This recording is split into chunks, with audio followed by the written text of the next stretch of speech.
Bienvenue dans Brise.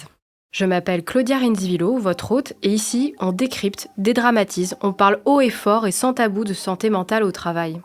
Chaque mois, vous retrouverez des personnes parlant de leur vécu de la santé mentale, des professionnels du monde de la santé, et enfin, des dirigeants et autres acteurs du monde du travail. Ici, on parle de santé mentale au travail et on vous montre que ça marche.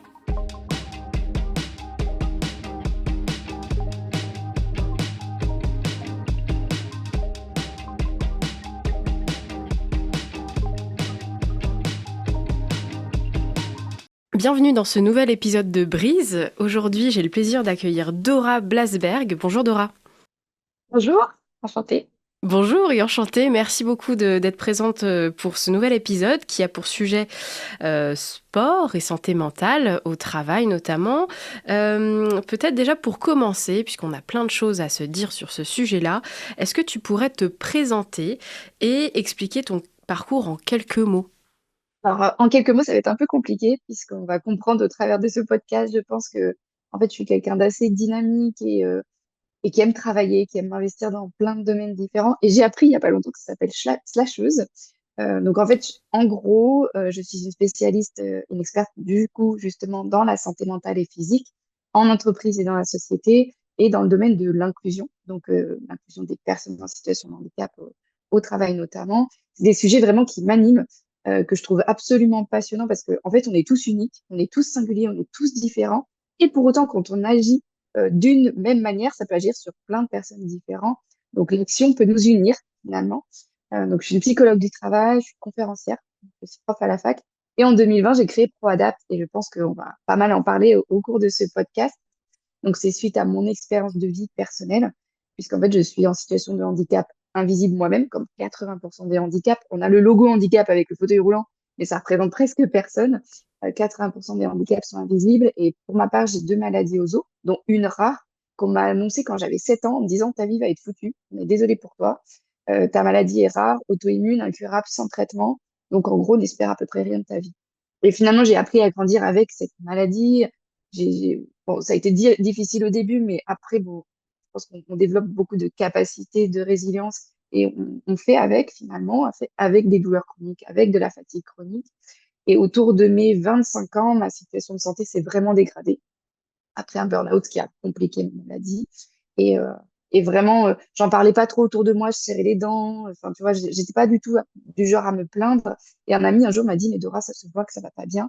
Explique-moi tes douleurs, explique-moi ce que tu ne peux plus faire. Parce que vraiment, concrètement, hein, je pouvais plus me brosser les dents avec ma main droite. Enfin, j'avais tellement mal que mon bras droit était discrètement en écharpe. Je me plaignais pas, mais voilà, je pouvais plus utiliser. Donc, j'avais appris à tout faire avec la main gauche.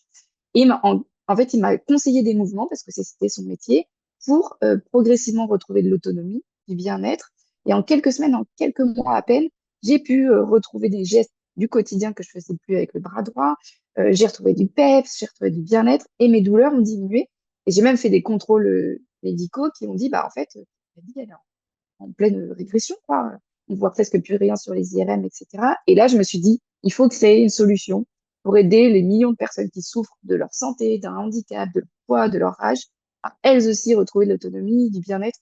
Et c'est comme ça qu'on a créé ProAdapt, en se lançant un pari fou d'aider les gens grâce à l'activité physique sur mesure via une application digitale au début. Ok, bah merci beaucoup pour cette présentation et en plus tu as expliqué la naissance justement de ProAdapt, donc c'est parfait, c'était la question aussi que je voulais te poser par la suite. Euh, et justement, peut-être juste en quelques mots, ProAdapt c'est quoi? ProAdapt, c'est deux choses, puisque maintenant on a évolué, hein, ça fait plus de 4 ans qu'on a créé ProAdapt. Au départ, c'était vraiment une innovation digitale que j'ai créée. Alors, j'y connaissais absolument rien en digital et en innovation. Donc, je me suis fait accompagner. Et en gros, les personnes qui souffrent de leur santé, donc nous, on les appelle les bénéficiaires, répondent à un check-up des capacités. Est-ce que je peux lever le bras? Est-ce que je peux regarder à gauche le mur? Est-ce que je peux regarder le plafond? C'est vraiment très concret. Est-ce que ça me génère des douleurs ou pas? Et donc, on fait un score, en fait, finalement, par zone de corps, par zone, par partie du corps. Et ça nous produit ensuite automatiquement un programme d'activité physique qui est relu et validé par un professionnel de santé. Et ensuite, le bénéficiaire a ce programme d'activité physique accessible en photo, vidéo et texte, puisqu'on a travaillé sur l'accessibilité numérique 6 mois. euh, voilà, dans un espace personnel et sécurisé. Et puis le programme peut évoluer en fonction des acquis, en fonction peut-être d'une crise, en fonction de l'évolution du dit. Donc ça, c'est vraiment le départ de ProAdapt et c'est ce qu'on a créé. Et on a des expériences de vie absolument merveilleuses et on en parlera, je pense, après, de personnes qu'on a aidées grâce à ça, à ces mouvements. Et puis, on s'est rendu compte aussi que les entreprises voulaient agir pour la santé de leurs salariés, que moi, en tant que psychologue du travail, j'avais des connaissances justement dans le champ de la psychologie, de bien-être mental finalement au travail, dans le domaine de la performance, de l'épanouissement, etc.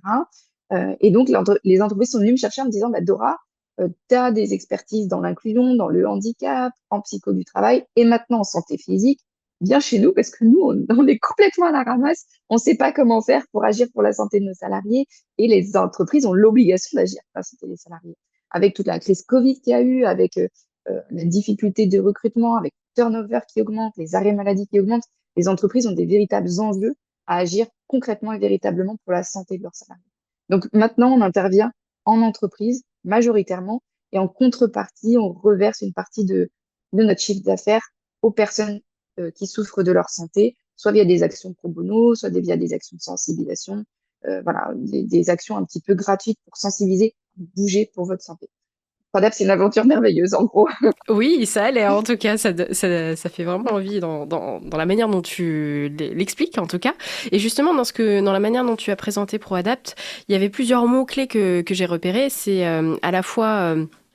il y avait la notion de mouvement et puis surtout, tu as parlé de l'activité physique. Donc, est-ce que tu pourrais nous expliquer quelle est la différence entre activité physique et sport? Oui, tout à fait. En fait, l'activité physique, c'est tout simplement bouger pour sa santé.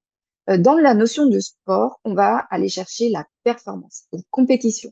Par exemple, on sait tous que les sportifs ont des montres ou des applications pour mesurer le temps de course, pour mesurer performance. Ah ben j'ai couru en tant de temps telle distance. Ah mon pote il a couru en tant de temps telle distance. Ben, j'ai essayé de le battre. On a cette notion d'essayer de battre son propre record ou le record d'un copain. Enfin voilà, de toujours faire mieux, toujours progresser. Et moi j'ai eu le retour d'expérience et des témoignages qui m'ont dit mais en fait les personnes en situation de handicap ou les personnes qui souffrent de leur santé ou même moi, eh bien moi je suis pas une sportive. J'ai peur du sport. On m'a déjà dit, mais le sport, c'est pas pour moi. Les sportifs, ils ont, par exemple, enfin, les sportifs de haut niveau, ils ont des teams pour les préparer, ils ont des personnes qui les accompagnent. Et moi, je suis pas une sportive. Le sport, ça me fait peur. Ou alors, je suis dispensée de sport. Typiquement, c'est ma situation. Moi, j'ai été dispensée de sport, même au bac. J'ai jamais fait de sport de ma vie. Et en fait, l'activité physique, ça va être différent. On va pas aller chercher à courir un marathon. On va simplement bouger pour sa santé, même si c'est un petit peu, même si c'est différent de la veille, même si c'est 2 minutes, c'est OK. Voilà, on va aller bouger un petit peu pour sa santé, réaliser des mouvements, générer de l'hormone du bien-être, générer de l'hormone antidouleur, parce que bouger, ça permet de générer des hormones.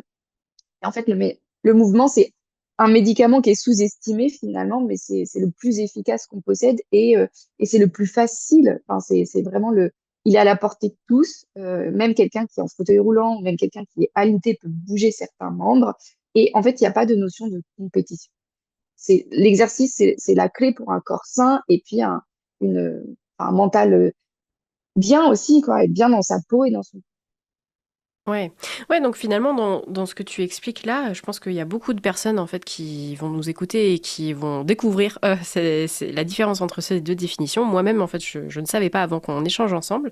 Euh, et finalement, ça paraît plus simple aussi que ce que ça n'y paraît. C'est-à-dire qu'effectivement, en sport, bah, comme tu l'as dit, performance, etc., on se dit, bah, j'ai pas le temps, je suis dispensée, etc., comme tu l'as déjà dit. Alors que finalement, l'activité physique, ça peut être beaucoup plus inclus finalement dans notre quotidien, on y reviendra. Et justement, à travers ton vécu, est-ce que tu pourrais nous donner un exemple de concrètement l'activité physique, à quoi ça ressemble, qu'est-ce que c'est en fait? Comment toi tu l'as utilisé aussi dans ton propre parcours en tant que personne concernée par Oui. une maladie En physique? fait, t'as raison, il faut dédramatiser complètement le fait de bouger pour sa santé. Et puis même, on est dans un podcast qui est en lien avec le travail, on va pas dire aux salariés, allez courir un marathon ce midi, revenez transpirant, tout rouge, essoufflé, vous n'allez pas avoir le temps de manger, et puis continuez votre réunion et soyez performants ce soir, il faut atteindre les objectifs. En fait, c'est concrètement pas faisable. Donc, effectivement, l'activité physique, si je donne mon propre exemple, donc là, en ce moment, j'ai une crise chronique aux os, c'est pas tout le temps que ça m'arrive, mais c'est par épisode. Eh bien, si aujourd'hui je bouge 2 ou 3 minutes, peut-être une fois, peut-être 2 fois dans la journée, je vais être contente de moi. C'est pas grave, c'est comme ça. Je vais faire quelques mouvements qui vont me permettre de, de déjà être fière de moi. Enfin, j'ai fait quelque chose pour moi-même et enfin, voilà, on peut être fier de soi-même déjà. Et puis, ces mouvements, ils vont peut-être détendre une raideur que j'ai quelque part. Ils vont peut-être me permettre de souffler, de m'aérer l'esprit, enfin, voilà, de faire du bien à mon corps et à ma tête. Et puis, si demain ma crise elle s'arrête et si je peux faire une séance d'activité physique plus longue, eh ben, c'est tant mieux, c'est très bien. Si dans 2 jours j'ai de nouveau mal, eh ben, c'est pas grave si c'est que 3 minutes. Et en fait, c'est ça, il faut vraiment se dire, voilà, c'est pas grave. C'est un peu Inch'Allah, quoi, finalement. On fait avec ce qu'on a, avec notre corps, avec nos capacités. Et du moment qu'on bouge un petit peu, c'est bien. Donc, c'est ça qu'il faut vraiment dire. Et il y a une citation que j'aime bien. Alors, c'est Arthur Ashe qui l'a dit, c'est commencez là où vous en êtes, utilisez ce que vous avez et faites ce que vous pouvez. Tu vois, c'est vraiment, on dédramatise, on agit pour sa santé et c'est déjà bien. Soyez fiers de vous-même, même si vous avez bougé 2 minutes pour votre santé. C'est bien. Et au travail, c'est valable. En télétravail, c'est valable pour des personnes qui ont des soucis de santé, des handicaps ou pas pour tous, hein. Vraiment, c'est valable. Faites ce que vous pouvez, mais bougez un petit peu pour votre santé. Oui. Bah, merci pour cette citation. Je trouve qu'elle est assez marquante. On la mettra en description, je pense, de l'épisode parce que je trouve J'aime qu'elle bien. a vraiment ce pouvoir de dédramatisation et elle illustre très bien ce que tu viens de nous expliquer. Donc merci pour ce partage.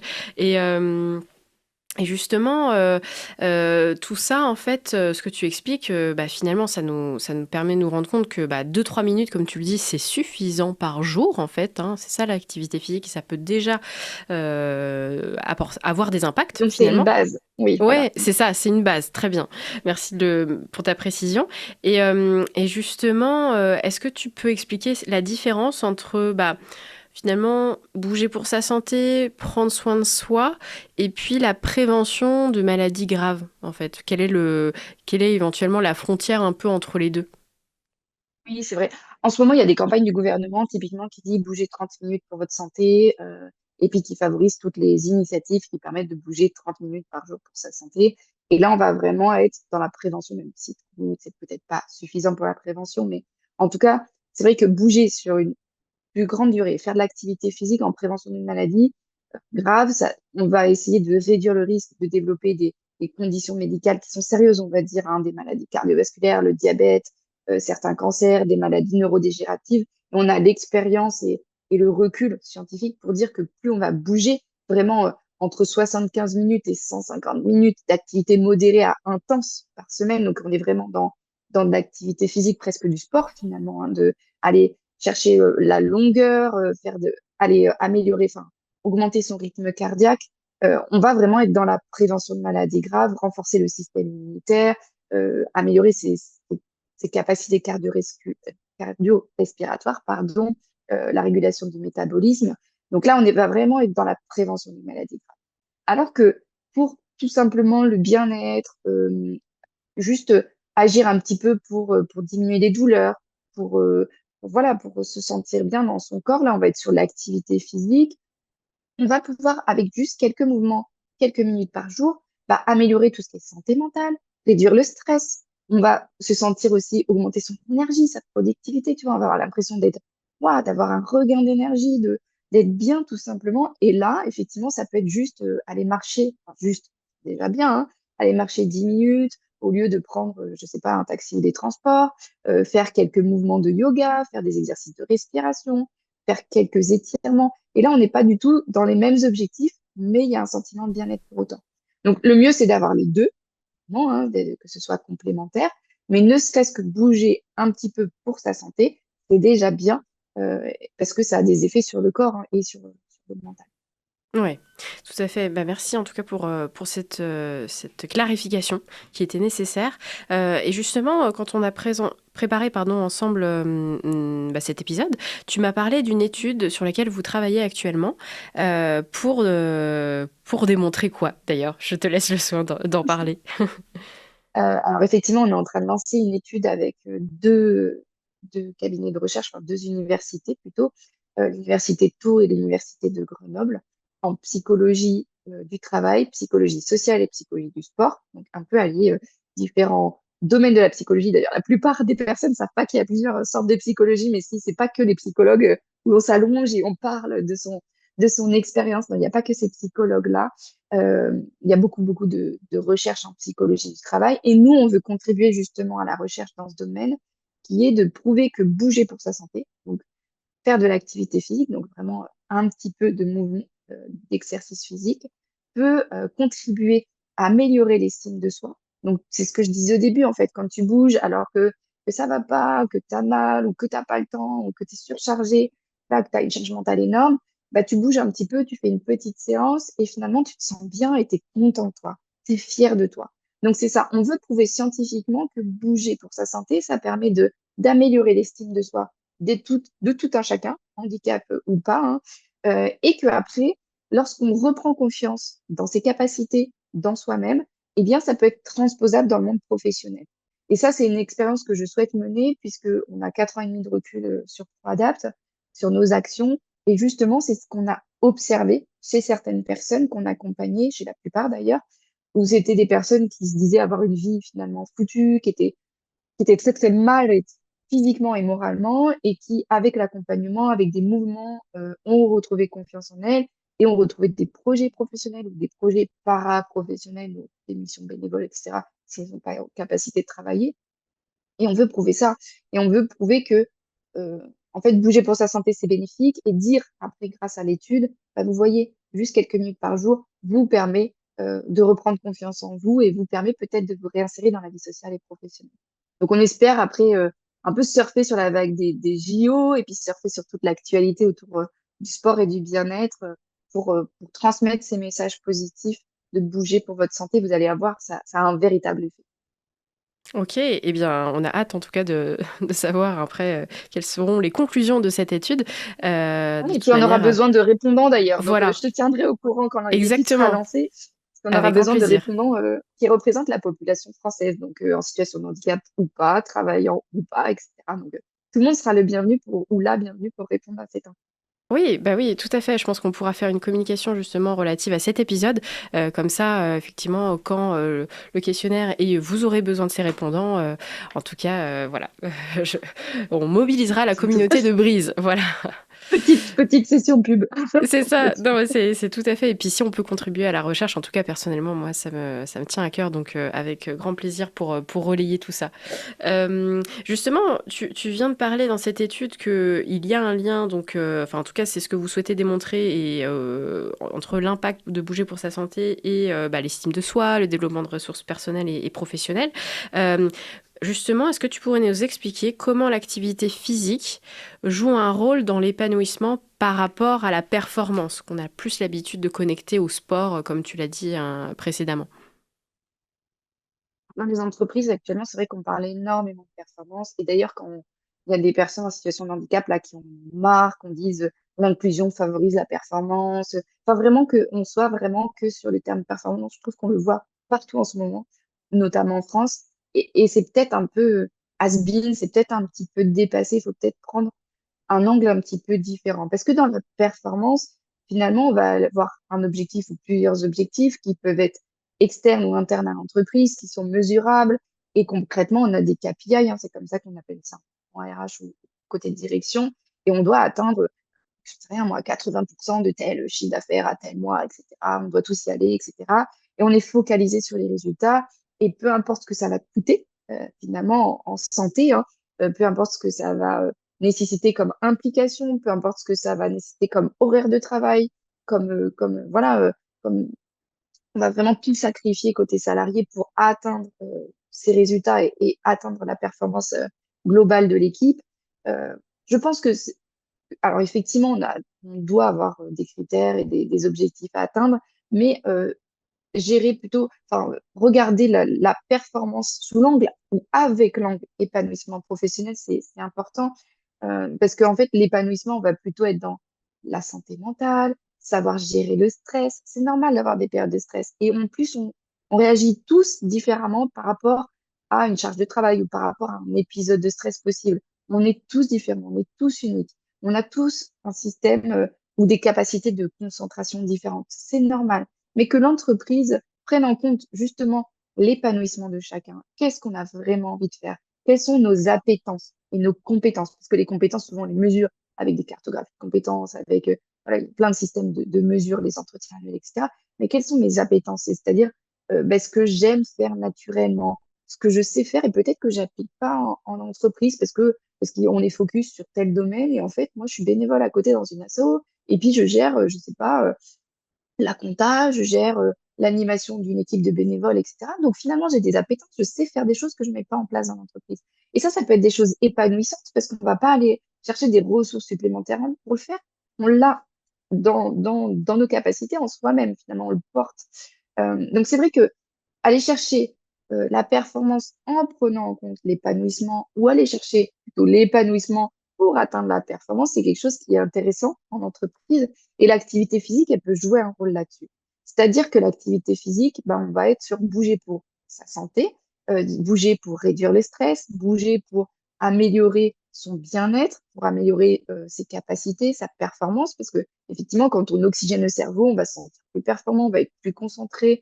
Il y a vraiment des choses physiques dans le cerveau et dans le corps qui se passent. Et donc finalement, connecter les deux concepts avec l'activité physique, ça permet d'être épanoui, ça permet de voilà, d'être bien dans son corps et d'être bien dans ses missions professionnelles et en plus d'entraîner toutes les personnes autour de nous. On sait que c'est un cercle vertueux quand il y a quelqu'un qui est positif, qui va bien, voilà, qui a l'impression d'être vraiment rayonnant finalement. Et ben l'équipe, elle va pareil, elle va suivre. Peut-être que eux aussi vont bouger pour leur santé. Donc c'est quelque chose qui est très important. Et effectivement, je pense que c'est une harmonie à trouver entre la performance que les entreprises vont continuer de devoir être performantes, clairement, on le sait, mais aussi en prenant en compte l'épanouissement. Je pense qu'il y a une véritable harmonie à trouver là. Ouais, merci en tout cas pour ton partage à ce sujet-là. Euh, et justement, tu m'avais aussi fait part voilà, de l'expérience, de l'histoire d'une personne que vous avez pu accompagner à travers ProAdapt. Est-ce que tu pourrais nous en parler justement pour que on ait un regard un petit peu différent? On a plusieurs histoires marquantes. Ça me met des Oui. frissons, hein, rien qu'en y pensant. Et moi, je pense notamment aux premières personnes qu'on a accompagnées, finalement, nos bêta-testeuses. C'était des femmes, les premières personnes qu'on a accompagnées. Quand j'ai eu l'idée, je savais pas trop comment m'y prendre et que j'étais persuadée qu'on pouvait agir pour la santé grâce à l'activité physique. On a eu des exemples de modifications de vie, de choses extrêmement positives qui sont vraiment impactantes et incroyables. Typiquement, on a une personne, donc on ne va pas la nommer pour respecter la confidentialité, bien sûr. On a une personne qui avait autour de 40 ans, on va dire, qui a pris contact avec nous via les réseaux sociaux, parce que nos bêta-testeurs, on les a trouvés comme ça au début, et qui nous a dit, bah, écoutez, ma vie, elle est complètement foutue. Ça fait des années que je suis alitée, que je sens que je ne sers plus à rien dans ce monde, que ça va pas. Moralement, c'était vraiment très compliqué, avec beaucoup de pleurs, avec un environnement noir finalement, parce que quand tu es alitée alors que tout allait bien avant, ça va pas, c'est normal, ça va pas. Les médecins ne comprenaient pas ce que cette personne avait, donc il y a une errance médicale qui aussi rajoute de la charge mentale et les médecins ils te croient pas forcément, mais si enfin, physiquement tu pourrais marcher, mais non, je n'y arrive plus. Enfin, voilà, il y a une incompréhension et puis enfin, c'est compliqué moralement. Donc vraiment, c'est une personne qui allait pas bien.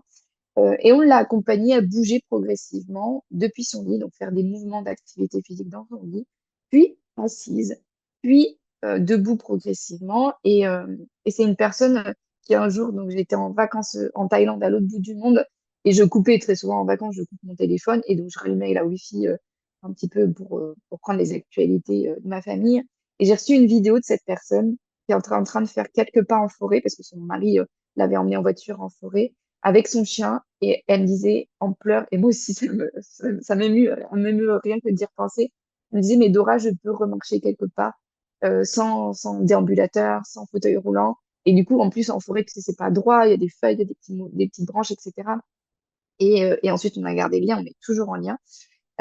Et c'est une personne qui pouvait sortir son chien en bas de chez elle, aller faire quelques courses, et qui a retrouvé une confiance en elle qui est incroyable. Et un jour, elle m'appelle, elle me dit, Dora, tu sais pas quoi, j'ai un projet professionnel, je sais ce que je veux faire. Et tu vois, c'est un peu ce qu'on disait avec l'étude juste avant, c'est elle a tellement repris confiance dans ses capacités, alors qu'ils sont limités, hein, parce qu'elle a une pathologie, on n'a pas de baguette magique, on peut pas redonner la mobilité de membres alors qu'ils sont, tu vois, un tétraplégique ou un paraplégique, on va pas leur dire vous allez pouvoir remarcher, vous allez pouvoir bouger votre bras. C'est pas ça. Mais quand on a des capacités, mais juste qu'on ne sait pas reprendre confiance en son corps, remobiliser son corps, retrouver l'autonomie, nous, on donne des clés pour ça. Et cette personne, elle m'a dit, bah voilà, j'ai un projet professionnel, je sais comment me réinsérer. Depuis, elle s'est mise dans des associations en tant que bénévole, elle est même danseuse. Enfin, alors, dans un fauteuil parce qu'elle a sa maladie qui évolue, mais elle m'a envoyé la vidéo de son spectacle de danse et c'est absolument merveilleux. Et en fait, c'est une personne qui rayonne maintenant. C'est une personne qui m'inspire personnellement et j'en ai d'autres, hein, des exemples comme ça. Et c'est merveilleux. Enfin, ça, côté ProAdapt, c'est des histoires de vie. Donc, on se dit, même si on modifie pas la vie, enfin, on n'impacte pas la vie de millions de gens, comme je le pensais au début avec l'innovation digitale, ne serait-ce que modifier quelques histoires de vie comme ça, c'est tellement merveilleux de voir ces exemples de vie. Voilà, c'est gratifiant et je suis très, très reconnaissante de vivre ça, surtout en tant que dirigeante de cette entreprise. Ouais, merci, merci pour ton témoignage fort. Effectivement, je pense que c'est très, très parlant et c'est émouvant. Tu as Je raison de le reconnais dire. plein de pensées en toi. Ouais, c'est ça. J'espère que cette personne se reconnaîtra. En tout cas, on voit hein, tout l'impact que de l'activité physique pardon, adaptée finalement hein, à travers ce que vous portez, à travers ProAdapt. Et justement, alors là, on voit tout l'impact que ça peut avoir sur la vie globale finalement de la personne. Et aussi, tu l'as souligné, au niveau professionnel, elle a pu retrouver un projet professionnel qui lui convenait, qui la motivait. Et justement, j'avais envie de te poser la question de qu'est-ce qu'a permis, ou qu'est-ce que l'activité physique adaptée a permis d'apporter aux entreprises que vous accompagnez à travers ProAdapt. Alors, en fait, bouger, ça permet de reprendre confiance en soi, en ses capacités. Déjà, c'est la première chose. Donc, booster son estime de soi. Et actuellement, en France, on a plutôt tendance à rabaisser tout le monde, se comparer parce qu'il y a les réseaux sociaux, parce que on a des objectifs de performance, comme on en a parlé juste avant, parce que quand on est adolescent ou qu'on est jeune adulte, on dit, bah, t'as pas fait ça assez bien, ou arrête de rêver, sois terre à terre, machin. On a quand même un système éducatif, tu vois, de notes, de toujours être performant, etc., qui est différent des pays qui nous entourent, et notamment des pays du nord de l'Europe ou nord-américains, qui fait que on n'est pas tous épanouis quand on arrive dans le milieu professionnel, clairement. On a l'impression peut-être en surface d'être épanoui, mais on n'a pas forcément confiance en soi, on a peur de prendre la parole en public, on parle beaucoup du sentiment d'illégitimité ou tu vois, des femmes qui se sentent inférieures aux hommes, etc. Donc ça, l'activité physique, ça va permettre de booster l'estime de soi et de prendre confiance en ses capacités physiques, mentales et de performance et d'épanouissement. Ensuite, on va bien sûr travailler sur tout ce qui est convivialité et cohésion d'équipe, puisque quand on fait des mouvements d'activité physique ensemble, en entreprise, on se marre, on se fend la poire, excusez-moi de l'expression, mais vraiment, on passe un bon moment. C'est pas il faut bouger, oh non, ça me fait suer, machin. Non, que ce soit en visio ou en présentiel, on se marre et c'est vraiment hyper sympa. Et ça va recréer la cohésion d'une manière différente que les team building one shot, tu vois, c'est le mois de juin, on fait team building d'été, allez, ah non, il faut que je participe à ça, ça m'embête, machin. C'est vraiment sympa. Et puis, on va aller travailler la prévention des troubles musculo-squelettiques, donc les fameux TMS, que les entreprises connaissent très bien. Je discutais avec quelqu'un dans un transport, là, il y a pas longtemps, parce que je suis bien tchatché. Je me suis mis le défi, j'ai lu un livre de développement personnel, et je me suis mis le défi d'essayer de parler au moins à 3 personnes que je connais pas chaque semaine. Franchement, c'est dur, mais quand tu prends les transports, c'est pratique. Donc, j'essaye de comprendre ce que font les gens et d'échanger avec eux. Et le monsieur d'à côté me disait justement, ah ben moi, ah ben c'est bien que vous êtes dans ce domaine-là. Moi, j'arrive presque plus à faire mon métier parce que j'ai des raideurs dans le haut du dos et dans la nuque, je peux presque plus bouger, ça m'empêche de dormir, etc. Je dis, mais vous êtes au courant que c'est des TMS? Vous êtes au courant que vous pouvez être accompagné par la médecine du travail, que vous pouvez peut-être être reconnu en situation de handicap, la fameuse RQTH qui fait tant peur, mais qui permet d'avoir des adaptations post et qui ne change pas votre personnalité. Donc, tu vois, on a parlé de ça.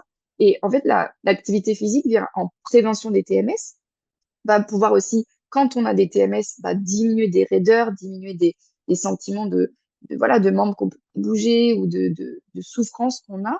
Et les TMS, c'est la première maladie professionnelle en France. 87% des maladies professionnelles, donc des arrêts maladie, sont liés au TMS. T'imagines comment c'est important? Et des fois, ça déclenche des situations de handicap. Et je discutais avec un DRH il y a 2 semaines, donc je garderai l'entreprise confidentielle bien sûr, mais qui me disait sur 120 salariés, 150 salariés, il fait 4 à 5 inaptitudes, enfin licenciements pour inaptitude liés à des TMS par an. T'imagines sur ce petit effectif-là? Donc les TMS, c'est vraiment, vraiment un enjeu crucial pour les entreprises. Et l'activité physique permet d'agir à la fois en prévention et à la fois en curatif quand les TMS sont pas trop importantes, alliées avec du kiné ou avec la médecine, etc. Et puis, bien sûr, on va agir sur la santé mentale parce qu'on va oxygéner son cerveau, parce qu'on va booster son estime de soi, etc. Donc, en fait, on va pouvoir prendre du recul sur soi, sur ses capacités, sur sa charge sur sa charge mentale, sur sa- ses missions, pouvoir gérer du stress qui est périodique ou qui est chronique. Voilà, on va aller agir sur la santé mentale grâce à des mouvements, soit qu'on fait seul, soit qu'on fait en équipe, ou soit les deux. Donc c'est hyper bénéfique et en plus, c'est vraiment, vraiment des bons moments et les salariés sont tellement épanouis. Enfin, moi, j'adore les voir. Au début, ils se disent, oh, encore un truc que mon employé il m'oblige à faire. Enfin, tu vois, c'est toujours un peu genre, ils sont réticents au début. Et après, c'est, ah, Dora, est-ce qu'on pourrait faire ça plus souvent? Ah, Dora, est-ce que tu veux me conseiller un mouvement pour tel endroit parce que j'ai mal là? Ah, mais c'est génial, celui-là, je vais le refaire ce soir ou demain. Enfin, tu vois, généralement, il y a vraiment beaucoup d'enthousiasme et ça, c'est le plus beau cadeau. Ouais, bah, en tout cas, ça donne envie. Et justement, comment les entreprises elles, gèrent ces séances? Est-ce que ça se passe en présentiel, en visio? Voilà, comment ça se passe un peu justement pour qu'on se marre justement en faisant ces mouvements? Comment on fait?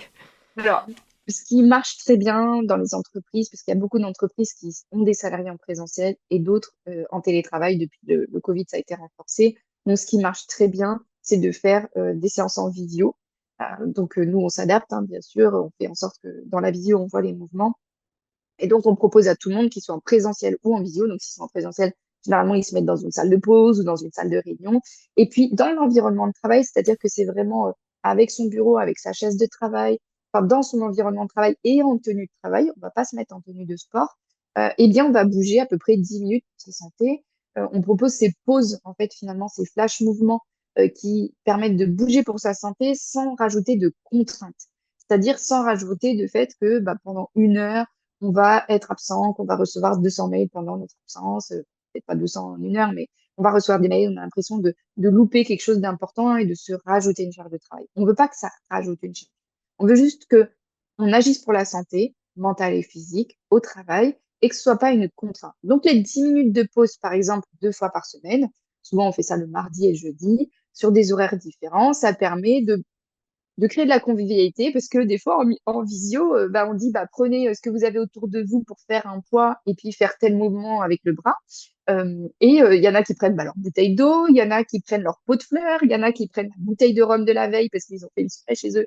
L'abus d'alcool est dangereux pour la santé, bien sûr, mais voilà, il y a le chat qui passe devant la visio. Enfin, c'est des moments sympathiques et on apprend à se connaître peut-être un peu différemment sans avoir la jambe en l'air en position de gars ridicule devant ses collègues parce qu'on n'a pas envie qu'on soit dans une position comme ça devant ses collègues. Et après, bien sûr, on fait aussi en présentiel. Souvent, en présentiel, c'est un petit peu plus long. C'est un format d'atelier avec une partie courte mais théorique sur les TMS, qu'est-ce que c'est, finalement, comment agir quand on se rend compte qu'on a un TMS, enfin, tu vois, sensibiliser un petit peu à tout ça. Et après, faire une vraie séance plus longue, généralement de quarantaine de minutes, 45 minutes, où on va faire des échauffements, un cœur de séance, des étirements. Certains, je propose à la fin toujours des exercices de visualisation positive, voire de méditation. Et généralement, les salariés me disent oui. Donc, tu vois, on donne des clés, en fait. Et le but, c'est de vraiment créer une boîte à outils pour les entreprises et les salariés pour qu'après, ils se disent, ah, tel mouvement, j'ai adoré, je vais le refaire tout seul. Nous, on ne veut pas être là tout le temps auprès des entreprises et des salariés. On veut leur donner les clés et puis ensuite, ils ont le trousseau et ils savent quelle clé prendre quand ils vont pas bien. Ils savent quel mouvement faire quand ils ont telle douleur. Donc, c'est vraiment, voilà, leur donner les clés et après, gérez vous-même votre boîte à outils et ça marche très, très bien. On a des bons retours. Ok, merci, merci pour ton partage. Et justement, on inclura donc dans la description de ce podcast, du coup, un lien pour qu'on puisse voir quels mouvements, en fait, quels sont un peu les fiches mouvements finalement Oui, que je vais vous vous... tourner une petite vidéo Voilà, exprès juste c'est ça. après, mais ce sera une petite vidéo de démo de quelques minutes pour vous C'est montrer, ça. exprès pour ce podcast. Et un grand merci justement pour de prendre ce temps-là pour les auditeurs de Brise. Donc on mettra bien évidemment le lien en description. J'avais encore quelques questions à te poser, hein, puisque ce sujet est très vaste finalement, on pourrait y passer des heures. Tu l'as un petit peu abordé finalement dans ce que tu as dit déjà précédemment, mais il y a effectivement des personnes qui se disent bah non, le sport c'est pas pour moi, et on voit la distinction entre activité physique adaptée et sport, hein, qu'on a déjà vu au tout début de ce podcast. Mais en fait, comment dans son quotidien, sans forcément que bah, ProAdapt voilà, intervienne dans une entreprise, ou voilà, comment les gens, en fait, en nous écoutant là sur leur pause déjeuner ou à leur pause café, ils peuvent intégrer ces mouvements dans leur quotidien sans y consacrer beaucoup de temps. Quel conseil tu donnerais Je donne déjà pour un commencer? exemple. Ouais, si je donne mon exemple personnel, hein, moi j'ai un petit bébé, je suis entrepreneur, j'ai plusieurs casquettes comme on l'a vu au début, et clairement j'ai pas le temps, ou en tout cas je ne prends pas le temps de faire des longues séances malgré ma pathologie. Donc je suis plutôt sur des séances courtes, et effectivement je vais utiliser du temps perdu pour faire des moments pour ma santé. C'est-à-dire que typiquement on se brosse tous les dents au moins 2 fois par jour, normalement, hein, 3 minutes, et on est face à son miroir en train de se brosser les dents. C'est à peu près ça, hein, au-dessus de l'évier. Et ben, on a mis en place avec Quadapt un petit truc, c'est de dire, bah, plutôt que rien faire pendant qu'on se brosse les dents, et ben, on peut très bien faire des exercices d'équilibre. Alors, on va pas lever la jambe encore une fois et puis aller chercher des trucs hyper compliqués. Simplement, on peut mettre un pied devant l'autre, un peu comme si on était sur une ligne imaginaire. On fléchit les genoux et on va venir travailler. En fait, ça paraît bête, hein, comme ça quand on le dit à l'oral, mais faites-le en vous brossant les dents. Vous allez voir, vous allez un peu tomber des deux côtés, et on vient ces exercices d'équilibre vont venir renforcer tous les muscles profonds des abdominaux et pour tenir la colonne vertébrale, pour tenir la posture. Et en fait, il y en a d'autres, hein, des exercices d'équilibre. Et c'est des choses toutes bêtes. Ça permet d'utiliser du temps qu'on n'utilise pas pour déjà faire finalement 6 minutes par jour de différents exercices. Donc, si on a un grand miroir, en plus, c'est encore plus dur de se voir devant un miroir et de faire un exercice d'équilibre. Si on a un conjoint ou des enfants, de se mettre face à face, ça devient presque un jeu. Quand tu es en train de te brosser les dents, tes enfants, ils n'ont pas envie de se brosser les dents, et ben vous mettez face à face, vous faites des exercices d'équilibre sur une jambe, sur un fil, enfin voilà, il y a plusieurs types d'exercices, et c'est hyper fun, et on vient travailler ses muscles profonds et faire de l'activité physique pour sa santé. Donc ça déjà, tu vois, c'est hyper basique, c'est du temps perdu qu'on utilise. Après, pendant les transports, ou alors pendant le temps d'endormissement, par exemple, ou devant un film, ou devant, j'en sais rien moi, quand on est assis ou allongé, on peut faire des exercices de respiration. Donc, on peut faire des abdominaux hypopressifs, on peut faire des exercices de respiration type cohérence cardiaque. C'est des choses qui deviennent de plus en plus à la mode, et qui peuvent être faites aussi pendant du temps où en fait on ne fait rien d'autre que être sur son téléphone d'habitude à scroller les réseaux sociaux, tu vois. Donc ça, c'est aussi quelque chose qui est facile à mettre en place. Pendant les visios, au travail, eh bien, on peut faire des mouvements des poignets, parce qu'en fait, il faut savoir que les TMS sont en grande majorité, je crois 90%, sont entre les hanches et le haut de la tête. Et il y en a beaucoup, beaucoup autour des canaux carpiens, qu'on sait bien qu'au bout d'un certain temps, quand on est tertiaire à l'ordinateur, et ben, on se fait opérer des canaux carpiens. Donc, rien n'empêche, tu vois, moi là, je suis en visio, je pose mes mains sur mes genoux, et je peux faire des exercices des poignets, des exercices des doigts, sans remuer sur ma chaise en sautillant, et ça se voit pas. Tu peux aussi faire des exercices avec les jambes. Tu peux faire des pointes au sol, des talons pointes. Tu peux tendre les jambes et reposer. Tu peux faire des petits pas rapides avec les jambes sans que ça se voit en visio. Il y a plein de petits mouvements que tu peux faire pendant des temps un peu off d'habitude, et qui sont finalement des temps bénéfiques pour ta santé mentale et physique et pour ton bien-être. Ok, eh bien merci, Magique, hein. Mm. c'est très concret. Et je pense qu'effectivement, ça va paraître beaucoup plus simple que ce qui n'y paraît quand on commence à aborder ces sujets. Maintenant, est-ce que tu pourrais donner quelques conseils, ou est-ce que tu en as à partager, que tu as peut-être déjà donné à des RH, ou des managers ou des dirigeants pour intégrer l'activité physique de manière durable dans leur stratégie d'entreprise, voilà, pour vraiment l'intégrer dans le cœur de leur entreprise. déjà, il faut que ce soit une véritable volonté de l'entreprise. Parce qu'il y a beaucoup d'actions qui sont mises en place en local par des managers, dans les grandes entreprises en tout cas, et qui finalement ne sont pas portées dans des véritables stratégies par la direction, par les différentes sphères RH ou tertiaires. Et c'est un peu des actions one-shot marketing. On voit tous la marque employeur, on en entend parler à tout va, et on sent bien que ça sonne creux derrière, que des fois, tu vois, on fait une action pour la semaine de la QVCT ou une action pour la semaine du handicap. En gros, on fait nos BA, nos bonnes actions, et puis voilà, on se frotte les mains, c'est fait. Allez, on passe au sujet suivant.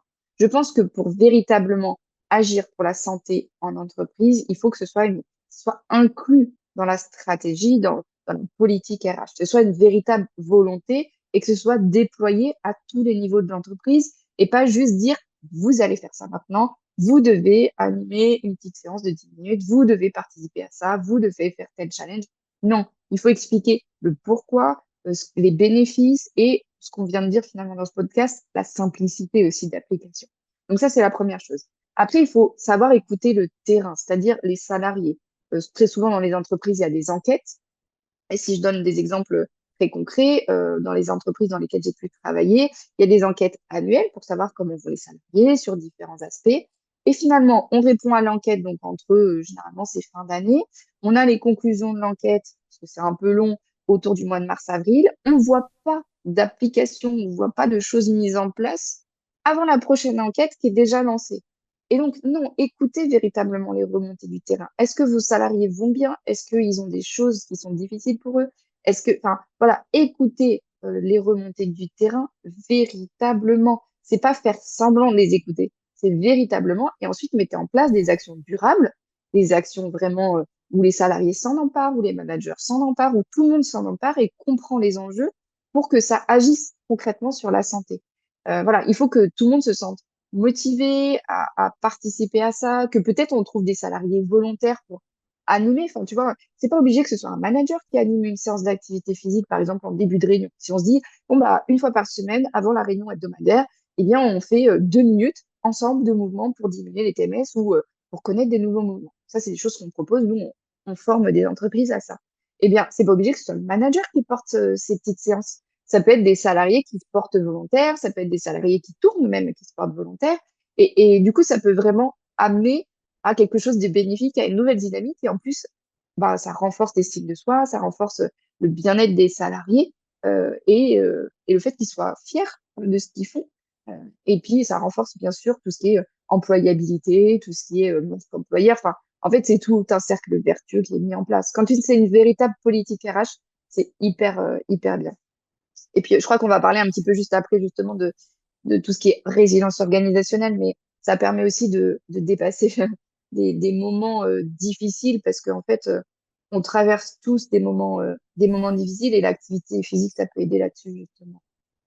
Mais justement, parfaite transition, tu introduis la notion du coup que je voulais te poser. Parce qu'effectivement, on ne soupçonne pas que l'activité physique peut aider finalement les entreprises à traverser ces périodes difficiles. Justement, est-ce que tu pourrais me dire en quoi elles peuvent permettre de faire ça? Bon, déjà, je pense qu'il faut nommer période difficile, donner des exemples que ce soit concret pour les auditeurs. Donc, période difficile, on sait tous qu'on peut traverser des maladies, soi-même, ses proches, son manager, son enfant, son mari. Je souhaite à personne, bien évidemment, ça, mais il faut savoir qu'un handicap sur deux, de manière ponctuelle ou permanente, arrive au cours de la vie. Donc, forcément, vu qu'on travaille quand même une grande majorité de notre vie, eh bien, il y a des handicaps, il y a des maladies, il y a des cancers qui peuvent survenir au cours de la carrière. Donc, ça, c'est une véritable épreuve. Il peut y avoir des décès de collègues, de conjoints, enfin, voilà, de proches, de managers, etc. Il peut y avoir des licenciements, il peut y avoir du turnover, il peut y avoir plein de choses finalement difficiles qui arrivent dans la vie, hein, et vu qu'on travaille en grande majorité dans notre vie, eh bien, les entreprises doivent savoir faire face à ces épreuves. Et c'est un peu ce qu'on va appeler la résilience organisationnelle, c'est-à-dire c'est la capacité de l'entreprise justement à la fois anticiper, préparer et puis répondre à ces moments qui sont compliqués, savoir s'adapter au changement, savoir faire face à une crise. Et c'est pas baisser la tête et dire la crise, elle va passer. Non, c'est donner tout- toutes les capacités, enfin, donner toutes les clés aux collaborateurs, aux managers, aux RH, finalement, à tout le monde, avec des degrés différents pour pouvoir prospérer à long terme, pour pouvoir que tout le monde à long terme soit épanoui et bien dans son travail. Alors forcément, s'il y a un décès, s'il y a une maladie, je te dis pas qu'en faisant 2 étirements, demain ça ira mieux. C'est pas ça. Mais vu qu'on va développer créer des hormones du bien-être, vu qu'on va créer de l'endorphine, l'hormone du bonheur typiquement, c'est un analgésique naturel, donc ça va réduire la perception de la douleur, par exemple. On va peut-être gérer sans avoir moins l'impression d'être triste. On va créer de la dopamine, donc c'est l'hormone de l'humeur. Donc, tu vois, ça peut augmenter aussi un peu la motivation, jouer un peu le rôle de plaisir, alors que ça va pas très bien. On va peut-être, voilà, aller un petit peu mieux. On génère aussi de la sérotonine. Enfin, tu vois, c'est plein de, il y en a plein, hein, des hormones de cortisol. Enfin, il y en a plein, plein, plein. Et en fait, on va aller vraiment aider à aller mieux, même si c'est difficile, même si collectivement c'est difficile, eh bien, c'est une des manières d'agir. Donc, c'est pas la seule et c'est probablement pas la première à mettre en place. C'est important de le dire. Parce que quand il y a vraiment une période difficile ou que, je sais pas, moi, il y a un hold-up parce qu'on est une banque et qu'il y a quelque chose qui est traumatisant, on va mettre en place les premiers secours psychologiques. On va mettre en place peut-être des cellules psychologiques. On va mettre en place des groupes de parole. On va mettre en place plein de choses, bien sûr, pour les salariés, pour les managers, pour les équipes RH, bien entendu. Mais l'activité physique, ça peut être complémentaire pour essayer de dépasser cette période dans la durée, en fait. Et c'est là où ça peut aider à la résilience organisationnelle et où c'est très, très intéressant de mettre en place ce type d'action.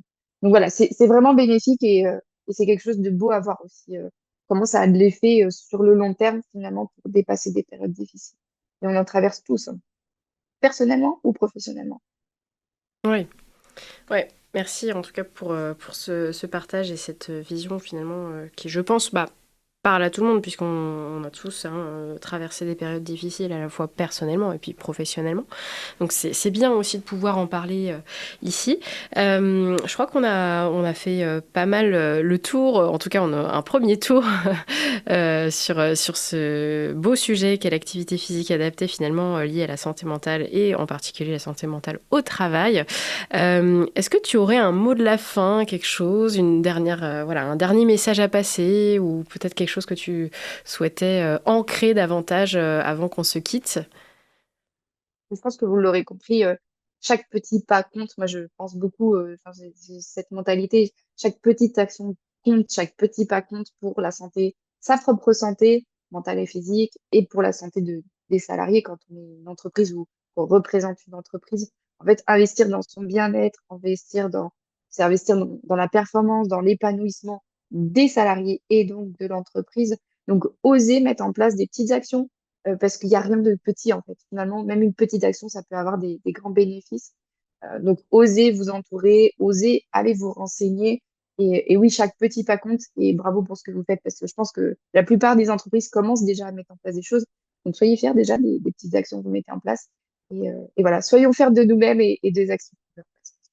C'est important. Eh bien, c'est sur ces belles paroles que je te propose qu'on clôture cet épisode. Merci, merci beaucoup Dora Merci beaucoup. pour Merci. ton témoignage, pour ton partage, tes messages forts que tu as pu partager aux auditeurs de Brise. Je te dis à très bientôt et hâte d'avoir des nouvelles, de tes nouvelles et puis des nouvelles de ProAdapt aussi avec tout ce qu'on s'est dit à travers cet épisode. Merci beaucoup. Brise est un podcast accompagné par Zest qui est soutenu par le Centre Ressources Réhabilitation Psychosociale. Je tiens à remercier chaleureusement Enzo Moscatelli qui s'est occupé du mixage et de la musique, sans oublier Florian Todorov et Romain Tabonne pour leur contribution à la réalisation de ce podcast.